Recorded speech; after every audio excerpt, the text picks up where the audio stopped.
Shalom semua, selamat apa saja sudah. Karena saya nggak bisa bilang selamat malam, selamat pagi, selamat sore, karena kita dari banyak tempat. Oke ya, jadi kita mau belajar. Kita dari Hagios Family, saya tulis begitu aja ya, dari Hagios.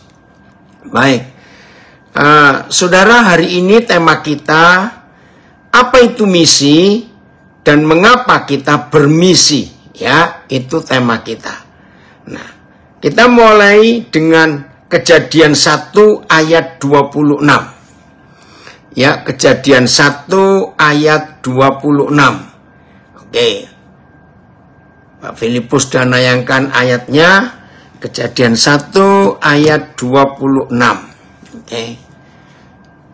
Jadi misi itu tidak dimulai, dari kantor sinode. Misi tidak dimulai dari pertemuan-pertemuan misi. Misi tidak dimulai dari acara-acara misi. Perhatikan itu. Misi tidak dimulai dari mimbar gereja. Catat itu. Misi tidak dimulai dari sekolah Alkitab. Sekolah teologi, sekolah misi, penginjilan apa saja, tidak. Misi dimulai dari hati Tuhan sendiri. Nah, apa bedanya misi yang tidak dimulai dari hati Tuhan dengan misi yang dimulai dari gereja atau dari kelompok apa saja? Nah, misi yang tidak dimulai dari hati Tuhan, jangan tersinggung ini, maka itu namanya buka cabang gereja. Ya, yang masih kaget-kaget dengan apa yang kita bahas, jangan kaget dulu. Saya ulangi lagi.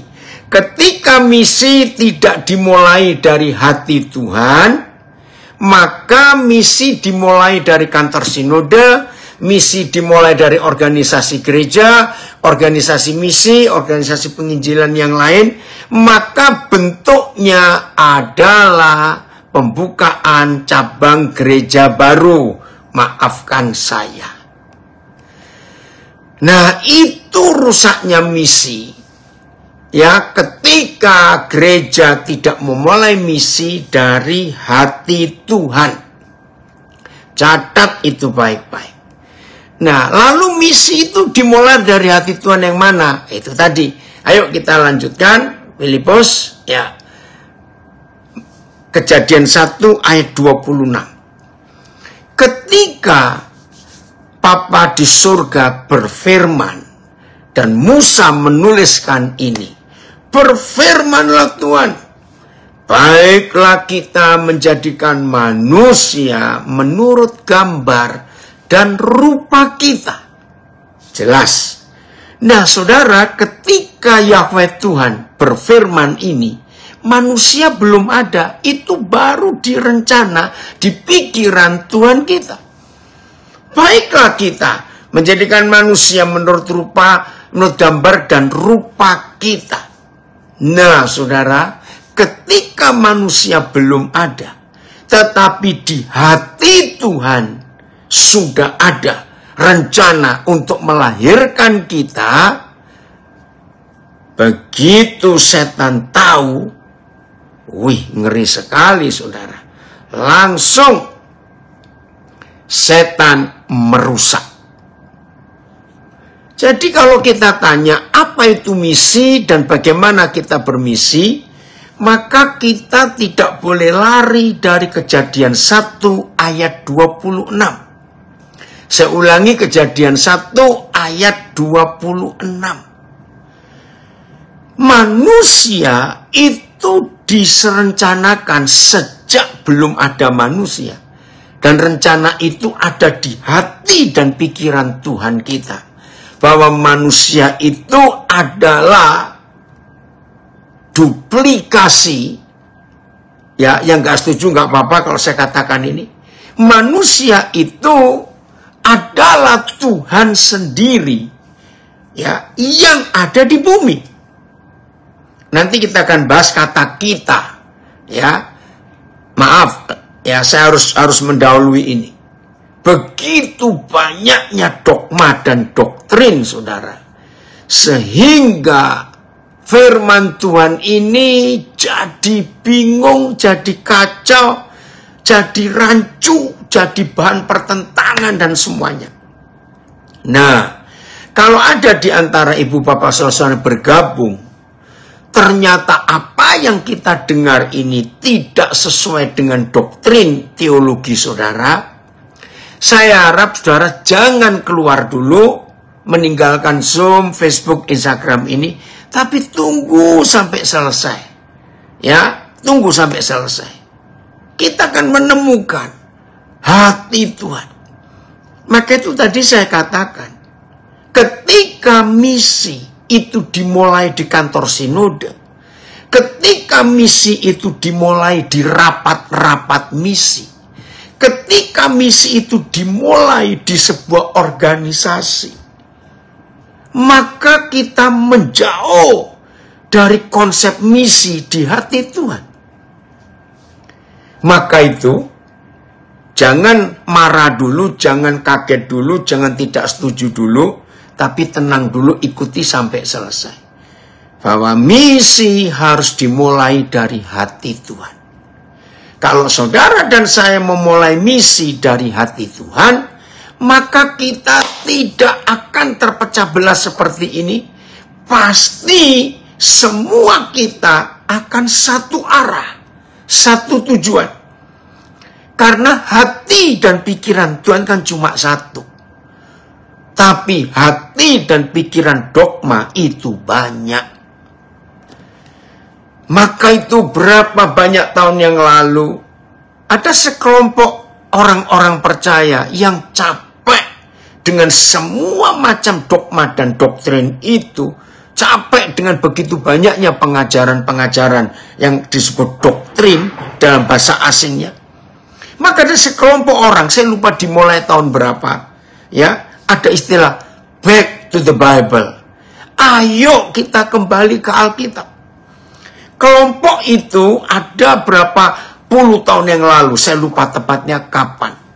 Ketika ada berapa orang yang mengasihi Tuhan dengan sepenuh hati, sepenuh pikiran, sepenuh tenaga, sekuat-sekuat semua itu, seperti yang Tuhan bilang. Orang-orang itu pada capek, saudara. Karena begitu banyaknya teori, doktrin, pengajaran, dan macam-macam. Maka mereka berkata, ayo kita kembali kepada Alkitab. Back to the Bible. Nah, mulai dari situ. Nah, jadi hari ini kita akan tahu tentang misi dari hati Tuhan. Nah, ini misi. Filipus ayatnya lagi. Kejadian 1 ayat 26. Jadi manusia itu adalah duplikasi Tuhan. Ya, bukan cloning ya, beda. Perwujudan Tuhan di dunia, itulah kita manusia. Sehingga dikatakan serupa dan segambar dengan Tuhan sendiri. Nah, terjemahannya ini kurang tepat. Supaya. Saudara perhatikan kata supaya. Ini tujuan. Ya, ini tujuan. Apa tujuan Tuhan? Saudara, bedakan ya. Dalam terjemahan bahasa Indonesia dijelaskan menjadikan manusia. Bukan menciptakan manusia. Ya, to make, bukan to create. Beda. Ya, dijadikan itu dalam bentuk keluarga, artinya dilahirkan. Wih, saudara, jadi kita ini dilahirkan, bukan diciptakan. Bedakan itu. Nah, karena kita dilahirkan seperti papa mama melahirkan anak-anak, maka istilahnya DNA-nya papa mama ada di anak-anaknya. Maka itu ada istilah tes DNA. Jadi saudara dan saya itu ditetapkan se-DNA dengan Yahweh, Adonai, Elohim. Maka itu ada kata kita. Kalau saya ngerti bahasa Ibrani, Elohim itu jamak.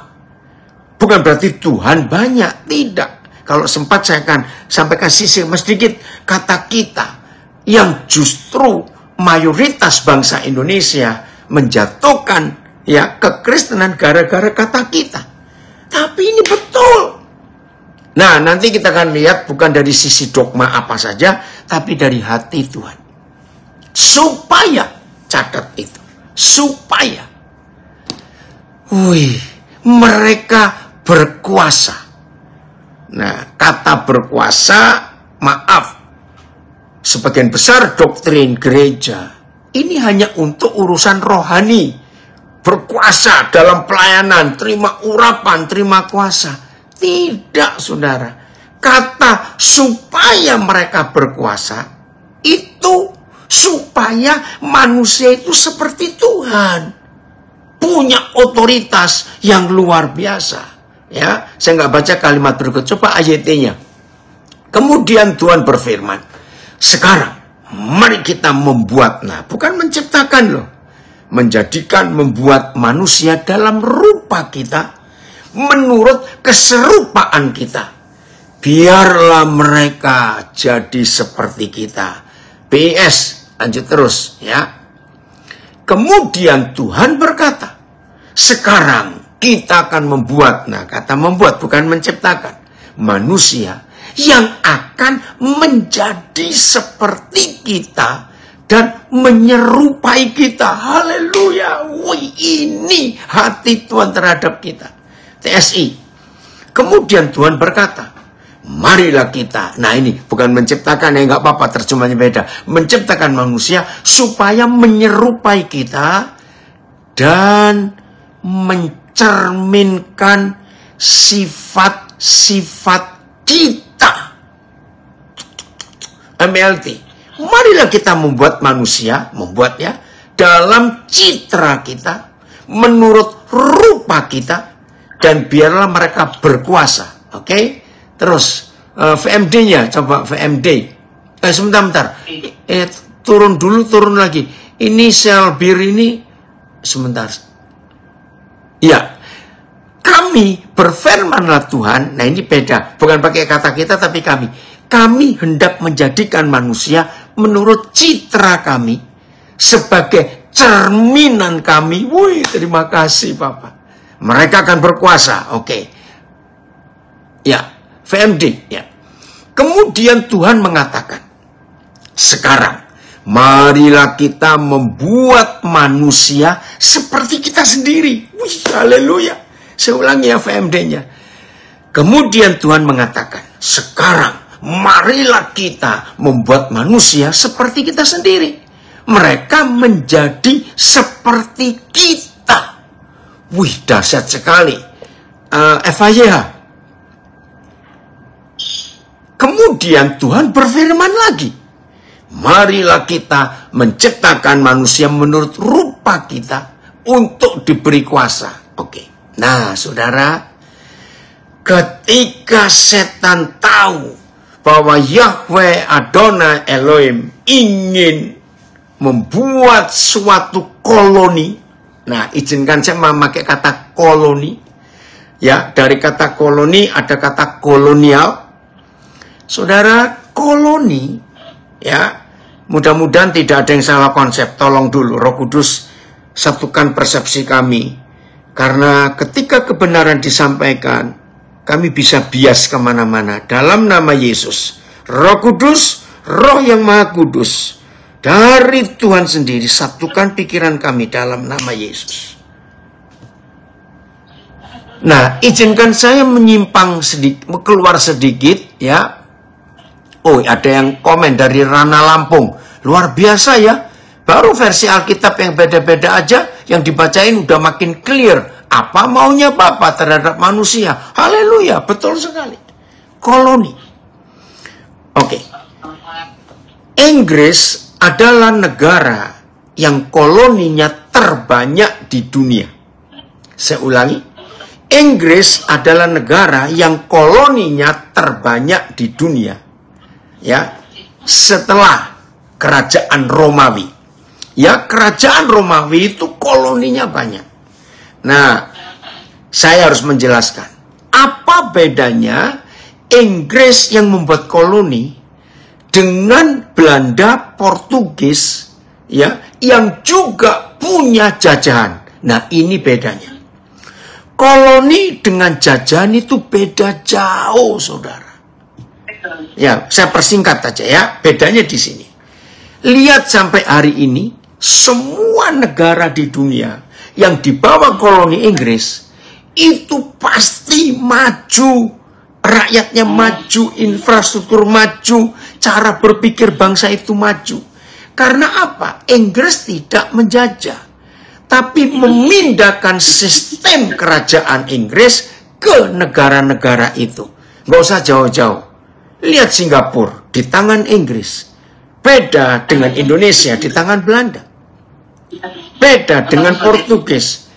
Bisa di-mute siapa itu ya? Karena kalau Inggris membuat koloni, itu semua strukturnya dipindahkan.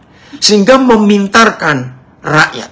Maka itu kota-kota yang dibangun oleh Inggris sebagai koloni, rapi-rapi, saudara. Lihat New York, lihat mana ya, kota-kota besar. Ya, caranya Inggris ngatur itu. Sebab Inggris tidak menjajah. Koloni. Ya, itu bedanya. Jadi ingin supaya ada negara lain seperti Inggris. Sistem semuanya dipakai. Nah, yang terakhir ini. Saudara lihat Elon Musk. Ya, karena dia menyadari suatu hari nanti. Kemungkinan besar. Sumber daya alam di dunia akan habis. Karena rakusnya manusia. Maka itu ketika COVID merajalela. Diperkirakan ada sekelompok orang yang ingin mengurangi jumlah penduduk dunia supaya nggak habis sumber daya alam ini. Nah, lalu Elon Musk itu mikir mau buat koloni baru di luar planet bumi, yaitu di Mars. Dan dia nggak main-main. Nah, saudara, mudah-mudahan nangkep ya. Nah, inilah misi. Maka itu koloni ini dijelaskan di dalam doa Bapa kami oleh Tuhan Yesus. Lihat ya, kan ada penggalan-penggalan dalam doa Bapa kami. Penggalan pertama, Bapa kami yang di surga. Yahweh Elohim Adonai. Abba. Nah, di surganya bagaimana? Dijadikan kalimat terakhir di penggalan pertama. Ya, supaya bumi jadi seperti surga. Oke, saya urut dulu. Bapa kami yang di dalam surga, dikuduskanlah namamu, datanglah kerajaanmu. Nah, ini koloni. Datang kerajaannya di mana?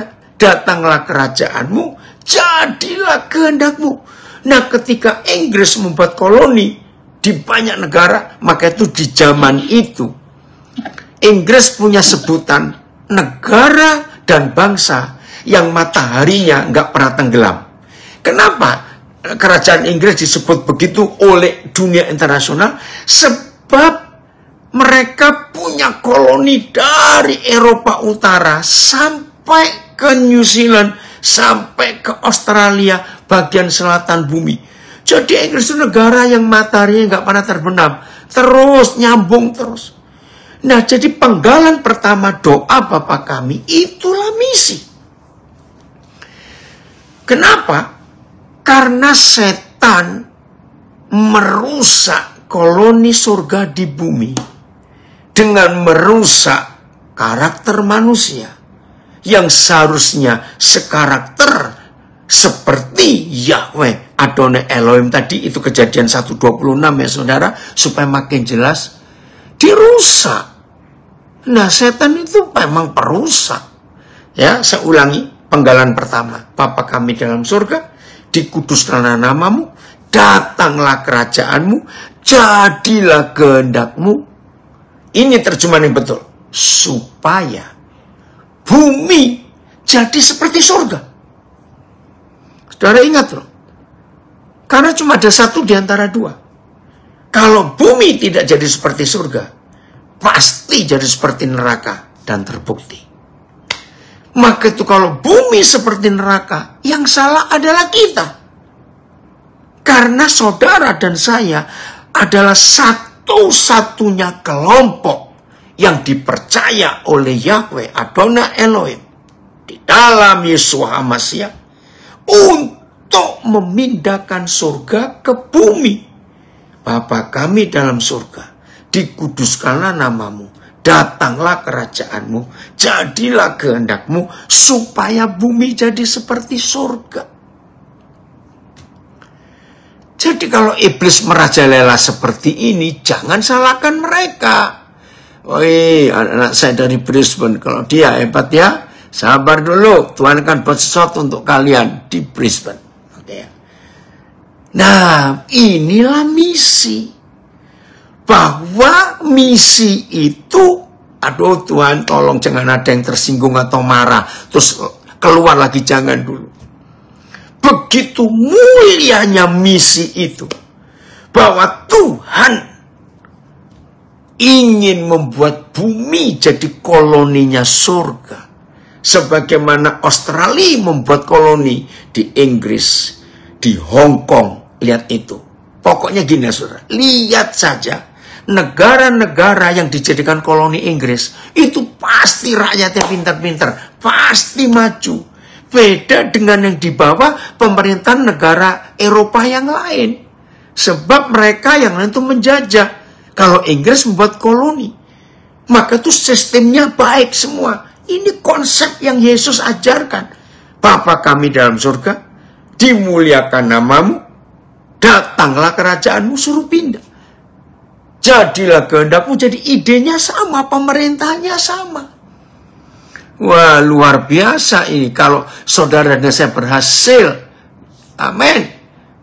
Ya, you believe, I believe too. Ya, my father in heaven has make a plan for amen. Betul sekali itu. Ya, ini misi. Tapi ketika misi pindah ke kantor sinode, maaf saudara, perang agama sampai hari ini. Misi yang di kantor sinode atau dari organisasi misi manapun juga, 90 sekian persen adalah membuka cabang gereja baru. Terjadi gontok-gontokan. Oh, menyedihkan sekali kalau kita melihat fakta ini. Oke, sampai di sini kita harus tahu bahwa misi menurut hati dan pikiran Tuhan, nothing to do with church organization. Misi yang dari hati Tuhan tidak ada sangkut pautnya dengan pembukaan gereja baru, penambahan anggota baru, tidak. Izinkan, betul ya, woi anak saya ini Amang Si Homping, betul. Izinkan saya menceritakan fakta ini.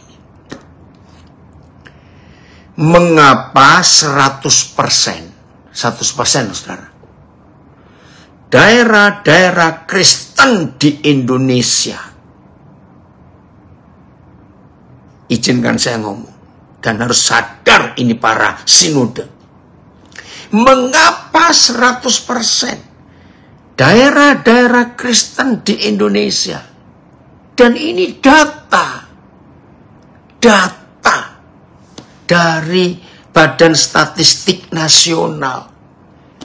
Satu, semua daerah Kristen di Indonesia itu daerah termiskin.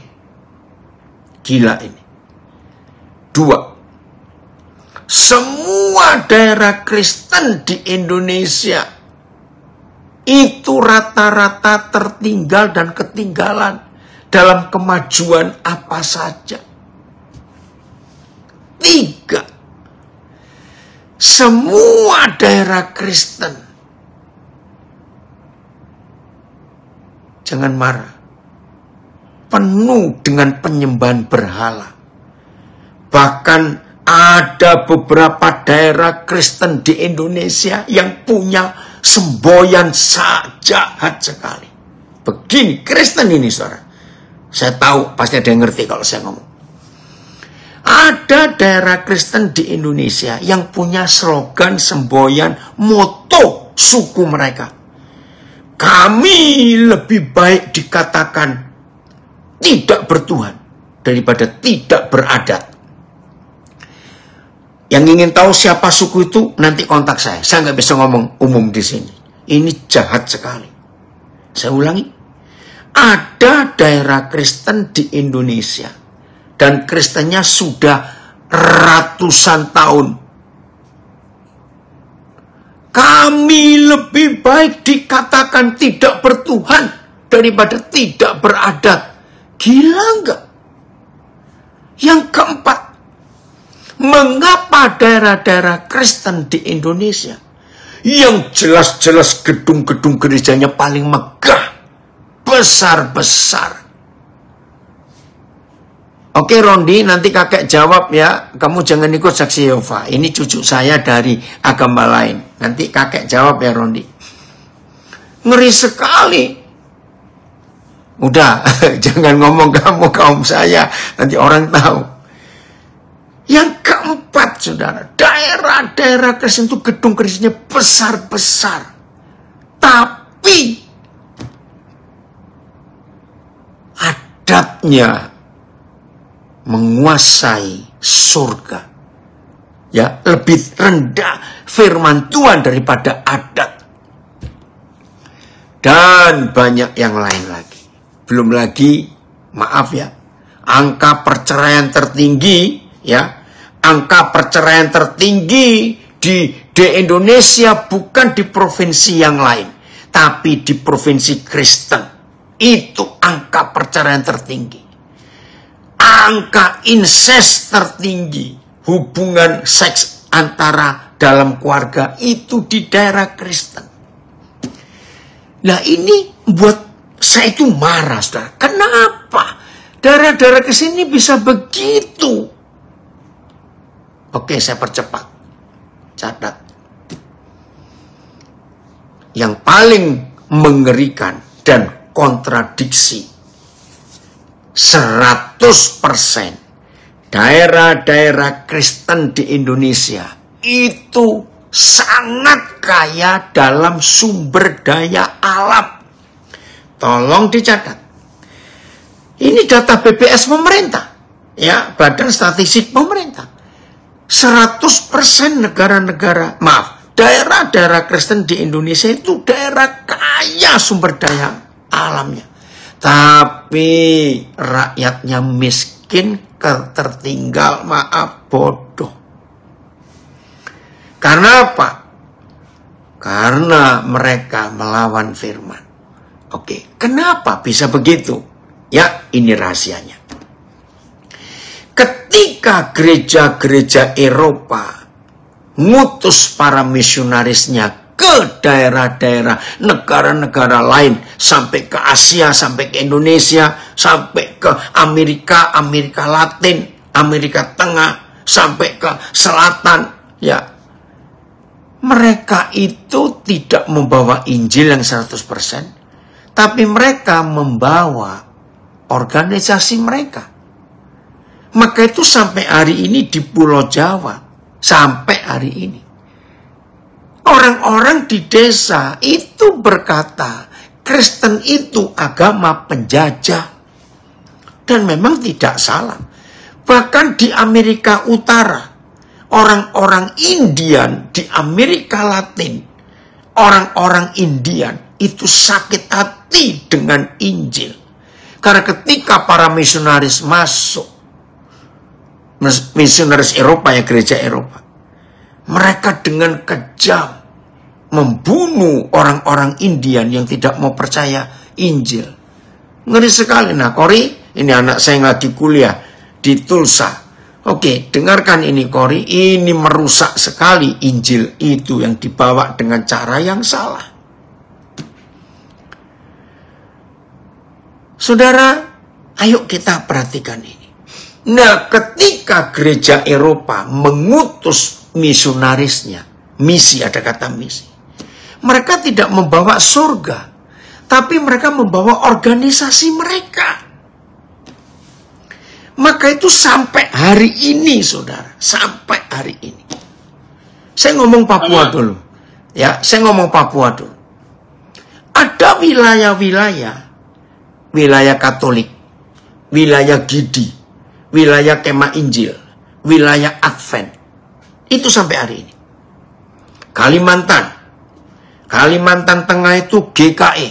Ya, itu misionaris dari Jerman bagian selatan. GKE, Gereja Kristen Evangelis. Oh, jangan coba-coba masuk ke sana. Lalu, Maluku, ya NTT, Sulawesi Utara maksudnya, termasuk Sangir, Minahasa. Saudara, ada gereja-gereja yang namanya Gemim, contohnya Gereja Injili Minahasa.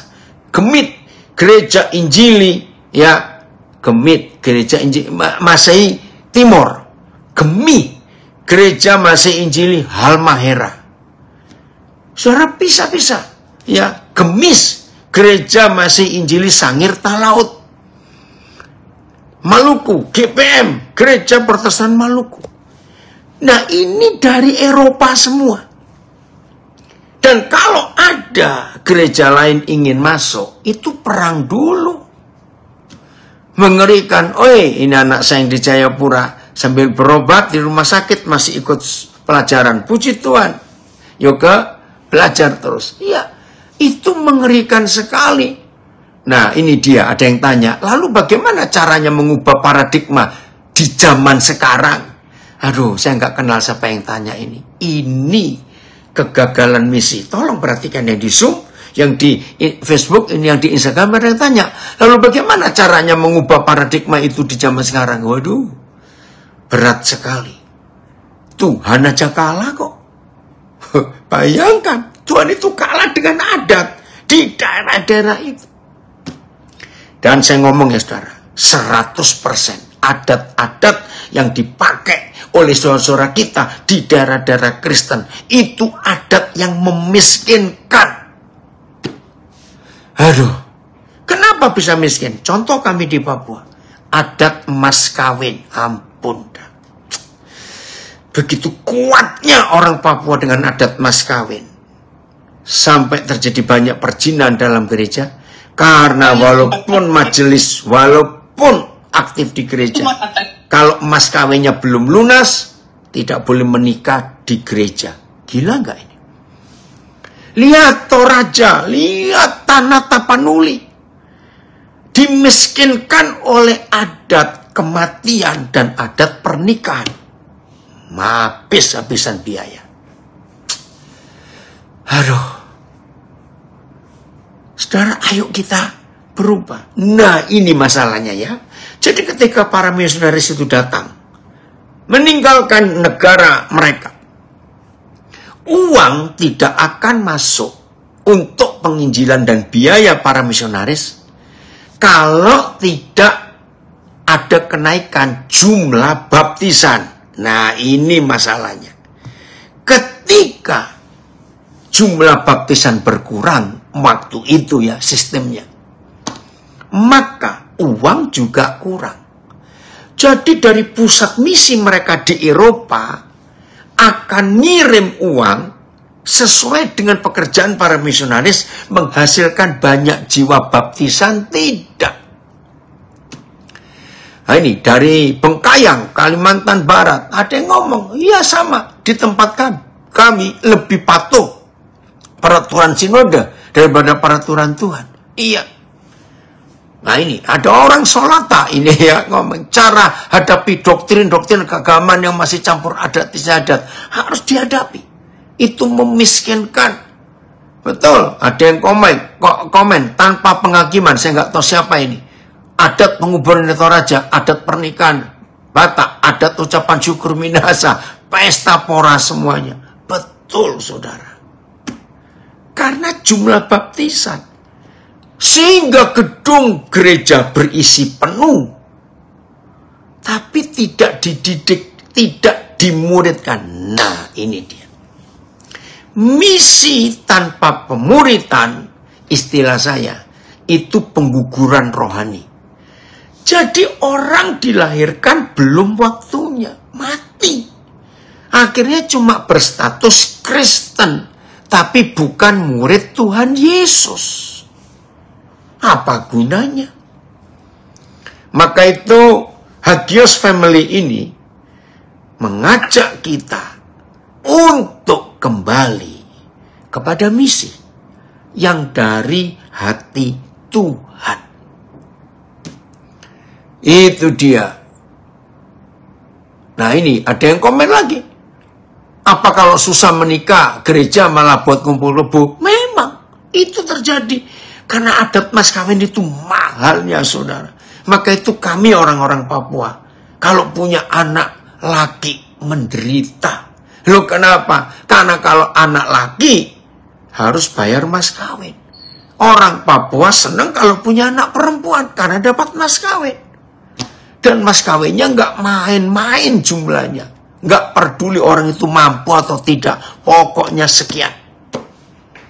Dan ini banyak juga daerah lain. Ya. Woi, Yuta, senang sekali kau dan kamu ikut gabung. Maka itu ayo kita kembali ke hati Tuhan. Oke, saya percepat. Jadi, misi yang sesungguhnya, ini kalimatnya. Atau kata menyelamatkan. Oke, kita baca dulu ayat ini. Roma 1 ayat 17. Ya, supaya kita nggak lari kemana-mana. Roma 1 ayat 17. Begini kata Tuhan lewat Rasul Paulus. Roma 1 ayat 17.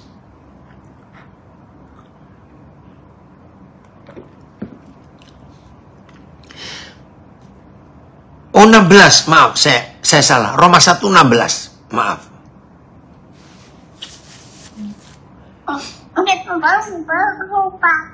Hei, Selin, iya ini opa ini, itu cucu saya yang umur 2 tahun ikut. Dia senang sekali kalau tahu opanya semua, dia langsung ikut. Oke, Selin nanti opa teleponnya.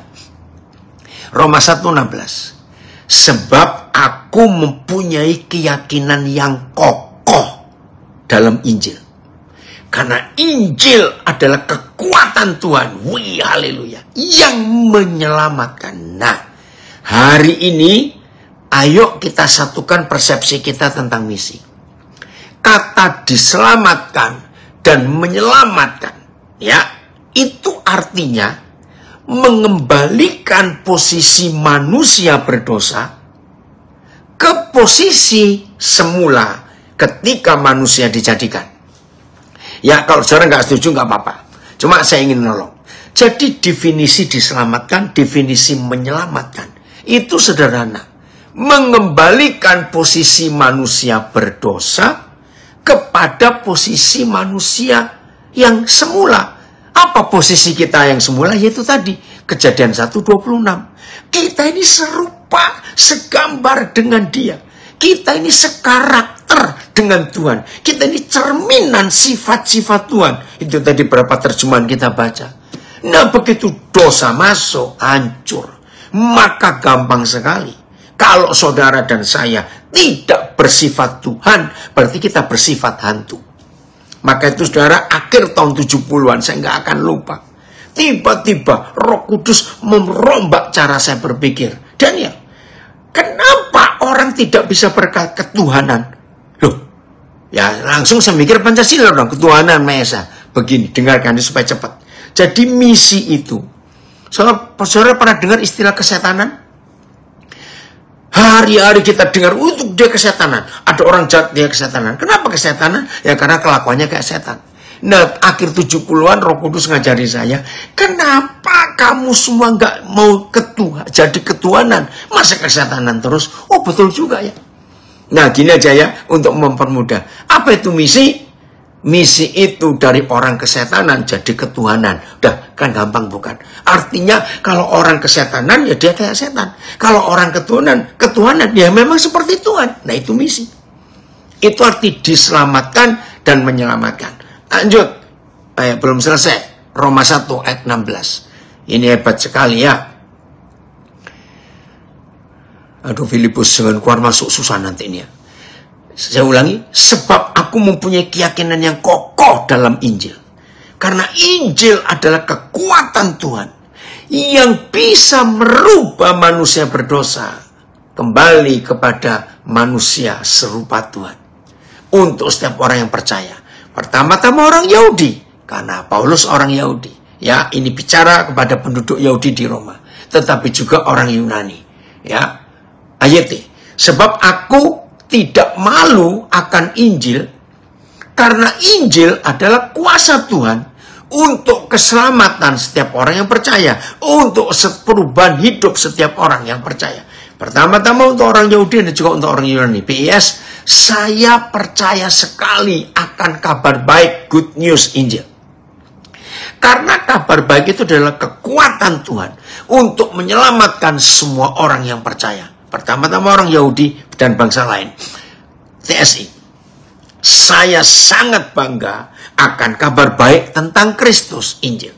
Karena melalui kabar yang penuh kuasa itu, Tuhan bekerja untuk menyelamatkan, untuk mengembalikan posisi manusia berdosa ke posisi yang semula. Seperti Tuhan, Kejadian 1:26. Wah, Tuhan bekerja untuk menyelamatkan setiap orang yang percaya penuh pada kabar tersebut. Baik orang Yahudi maupun bukan Yahudi. Nah, Injil itu kekuatan, Injil itu kuasa, Injil itu power. Masih ingat kisah Rasul 1:8? Ketika murid-murid sedang kecewa, loh, dia berangkat meninggalkan kita. Mana pembagian kerajaan itu? Lalu Tuhan Yesus berkata, kamu akan terima kuasa. Itulah kuasa Injil. Kamu akan menerima kuasa. Kalau Roh Kudus turun ke atas kamu, kamu akan menjadi saksiku, menjadi utusanku, menjadi pemberita kabar baik di Yerusalem, seluruh Yudea, Samaria, sampai ke ujung bumi. Nah, ini perintah. Dan harus dimuridkan. Jangan lupa, misi tanpa pemuritan itu pengguguran rohani.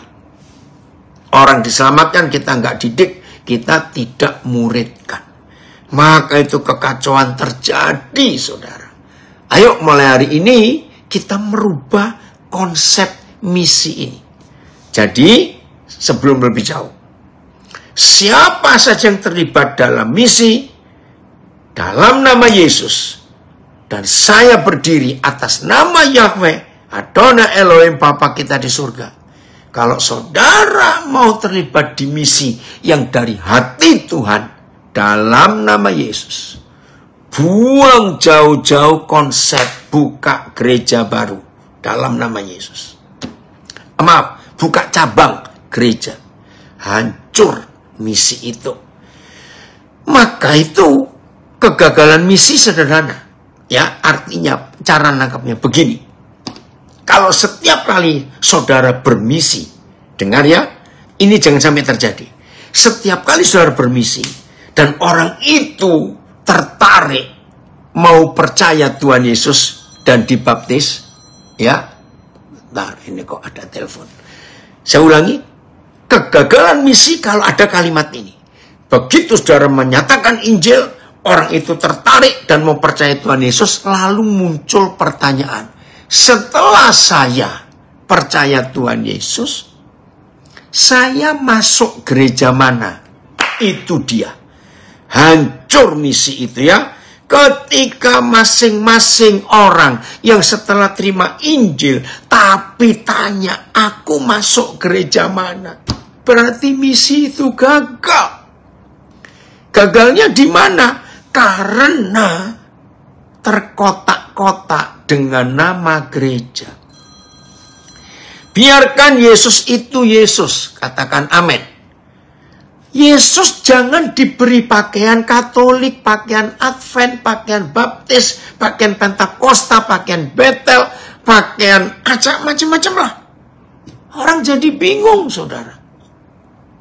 Biar misi itu orang hanya melihat Yesus tanpa baju apa saja. Tolong perhatikan. Aduh, maka itu bukan kebenaran yang kita dapat, tapi dogma dan doktrin terpecah-pecah. Saudara perhatikan, gak ada satupun yang Tuhan inginkan yang kita kerjakan. Justru yang kita kerjakan justru bukan yang Dia inginkan. Kacau sekali kalau begitu keadaannya. Maka itu ayo mulai hari ini kita berubah. Ada yang tanya, apakah orang-orang adat dahulu yang pernah dibaptis dan terima Kristus masih bisa hidup dengan jimat-jimat pegangan? Iya. Dan mereka ke gereja juga. Ini masalahnya.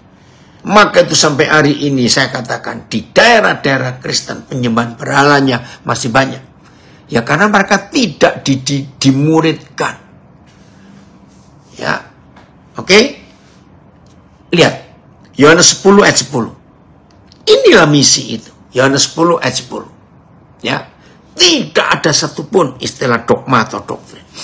Yohanes 10 ayat 10. Kita lihat.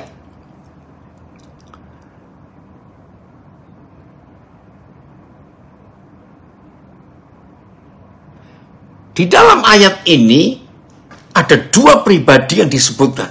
Satu si pencuri, yaitu setan. Kedua Tuhan Yesus.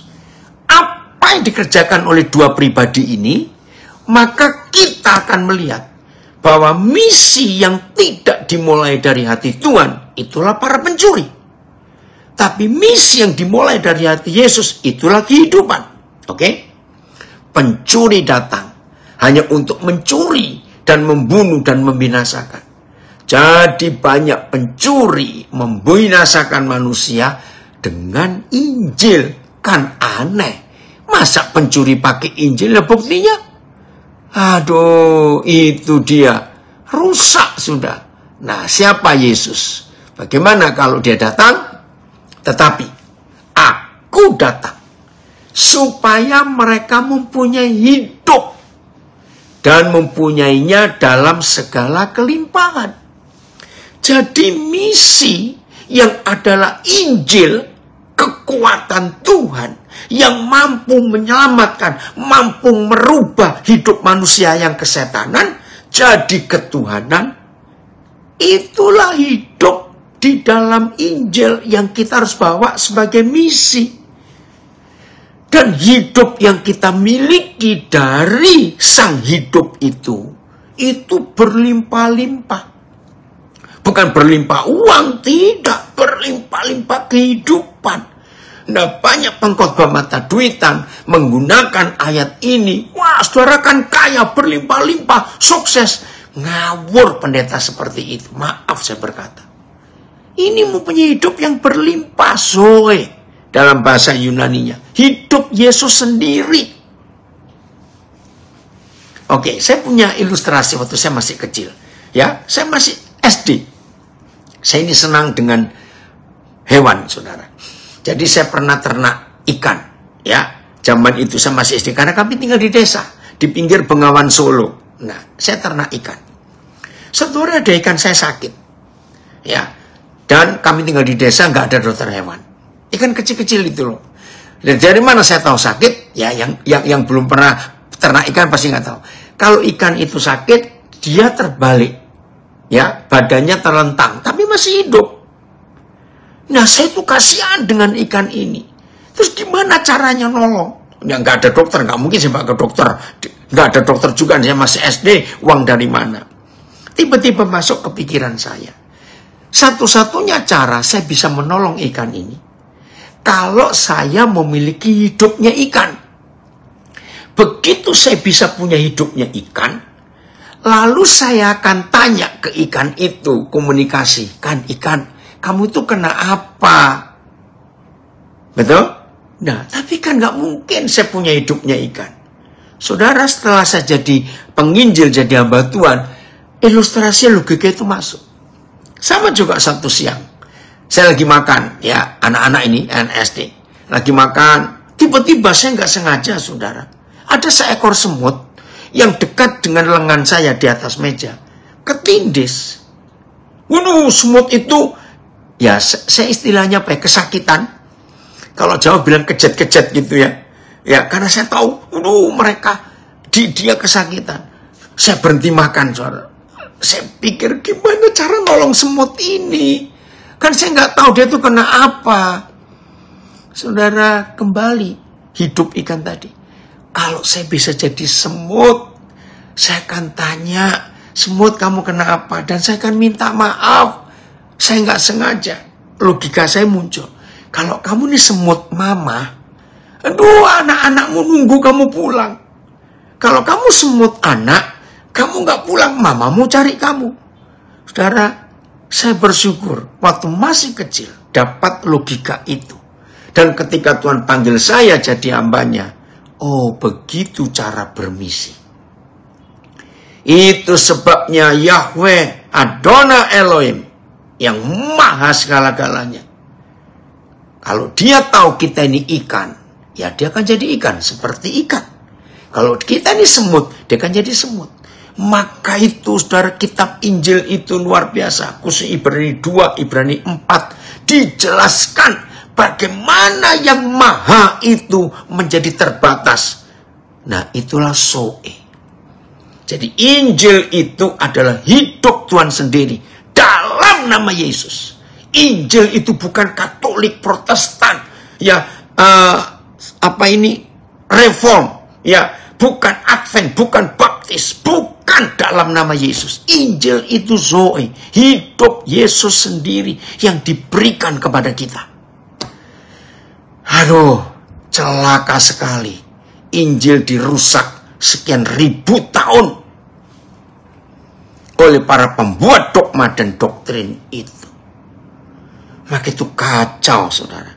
Ayo hari ini kita berubah. Jadi misi adalah mengembalikan posisi orang-orang yang kesetanan ini menjadi ketuhanan. Oke? Ayat terakhir, tapi saya akan ngomong soal kita nanti ini ya, supaya. Nah, bagaimana Injil itu? Yohanes 17 ayat 3. Yohanes 17 ayat 3. Ayo. Inilah Zoe itu. Itulah hidup yang kekal itu. Oke. Inilah hidup yang kekal itu. Nah, saudara, sebelum saya tahu ayat ini, di benak saya, di otak saya, karena dari masih muda sudah dengar kata, hidup yang kekal itu jutaan tahun di surga. Ya saya terima saja. Ternyata hidup yang kekal tidak ada hubungan dengan waktu dalam nama Yesus. Saya ulangi, hidup yang kekal itu nggak ada hubungan dengan waktu. Tidak ada. Lalu apa? Inilah definisinya. Dan inilah Injil. Inilah hidup yang kekal itu. Yaitu. Jelas toh? Definisi kan yaitu.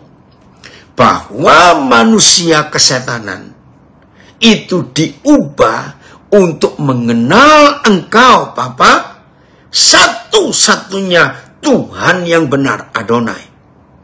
Dan mengenal Yesus Kristus yang telah Kau utus.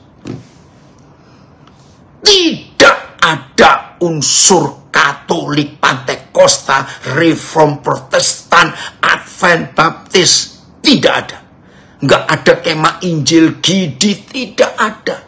Saya ulangi, hidup yang kekal itu yaitu bahwa manusia kesetanan harus menjadi ketuhanan setelah mengenal Yahweh Adonai Elohim Bapa kita, satu-satunya Tuhan yang benar, dan mengenal Yesus Kristus yang telah Kau utus.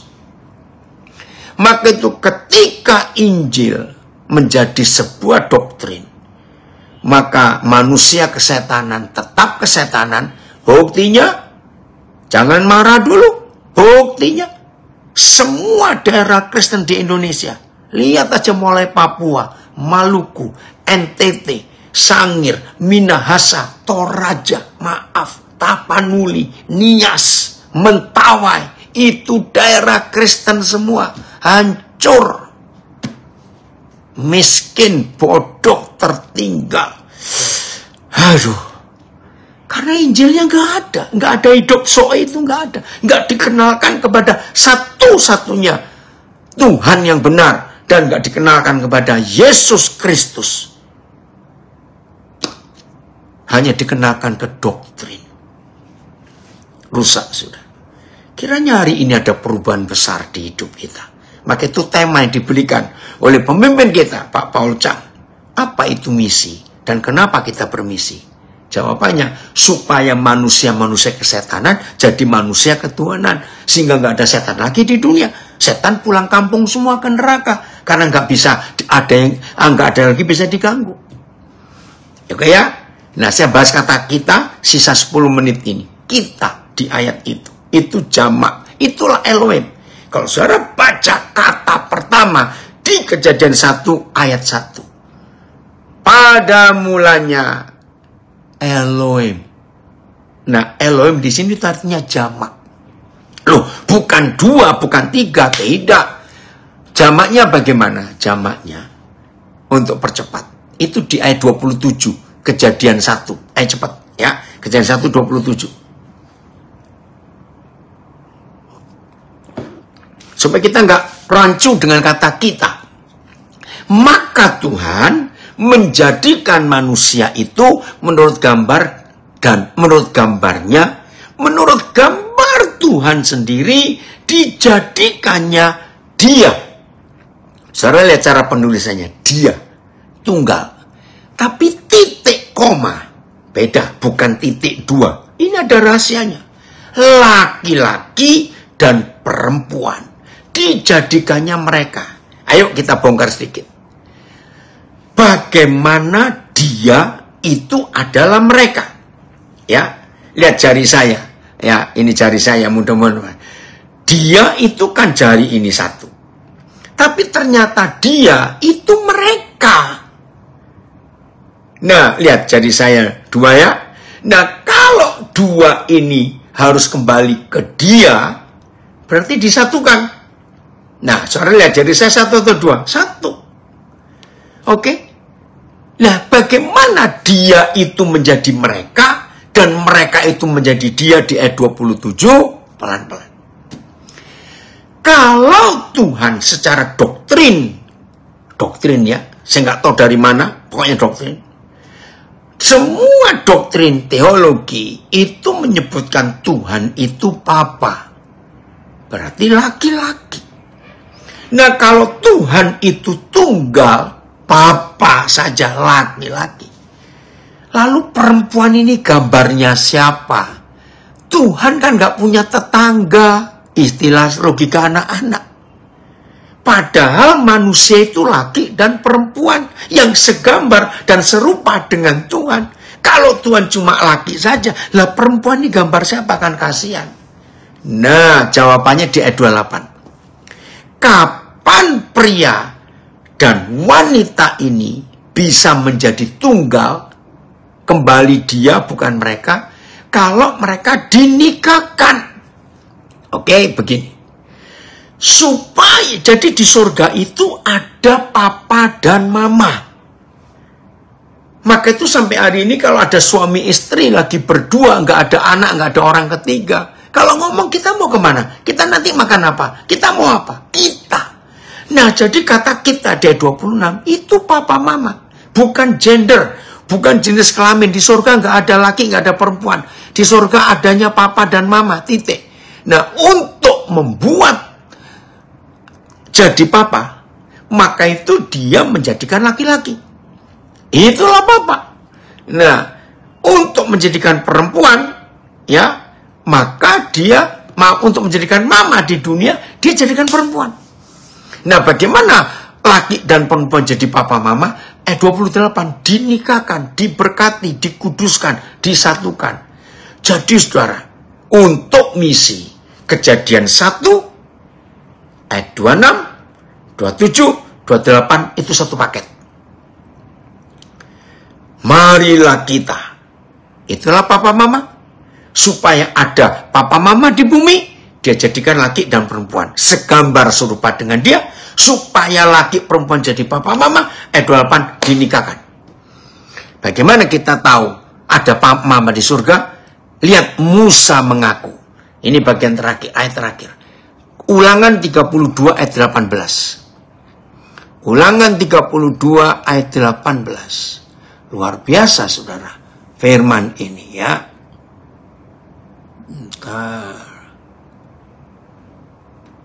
Ya, misi harus dari hati papa di surga. Gunung batu yang memperanakkan engkau. Wow. Musa kalau panggil Yahweh Tuhan itu gunung batu. Tapi yang memperanakkan. Ayo, kalau memperanakan itu mama atau papa? Ya kalau ada yang jawab papa, ya terserah saudara. Tapi semua percaya kalau yang memperanakan itu pasti mama. Gunung batu yang memperanakan engkau telah kau lalaikan. Dan telah kau lupakan Tuhan yang melahirkan engkau. Haleluya. Nah, El Shaddai itu ternyata bukan God the Almighty. El Shaddai diterjemahkan Tuhan yang Maha Kuasa, tidak. Ternyata El Shaddai itu adalah wujud Tuhan yang adalah mama. Karena dalam bahasa Ibrani El Shaddai itu jelek kalau diterjemahkan hurufnya. Elohim yang berbuah dada banyak, teteknya banyak, menyusui. Makasih Hasan. Siapa yang menyusui? Mama. Maka itu ada kita. Oke. Kira-kira jelas ya? Walaupun ada yang shock, panik-panik, kaget-kaget, nggak apa-apa. Kita mau belajar. Hebat sekali firman Tuhan. Tuhan memberkati kita semuanya. Ya, jadi nanti audionya saya stop dulu. Nanti baru sambung kalau ada yang tanya jawab. Oke ya? Oke, saya kembalikan kepada orang hebat. Haleluya, luar biasa.